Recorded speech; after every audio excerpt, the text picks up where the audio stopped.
Type कर।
छोटा करके हम थोड़ा नीचे लाके यहाँ बैठा देंगे। ठीक है मतलब देखिए हमारा थंबनेल बन के तैयार हो गया।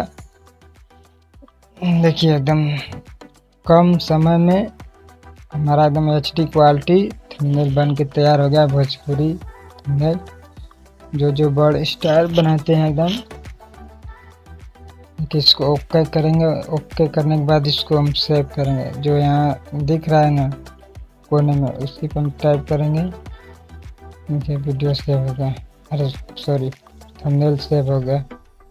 उसके बाद सेव करने के बाद वीडियो अच्छा लगा हो तो मेरे दोस्त एक प्यारा सा लाइक कर देना, कमेंट करना, सब्सक्राइब करना ना भूले, ठीक है मेरे दोस्त। क्या कि ऐसा ही वीडियो देखने के लिए एकदम सब्सक्राइब जरूर करना, ठीक है मेरे दोस्त। लव यू एकदम, थैंक यू सो मच।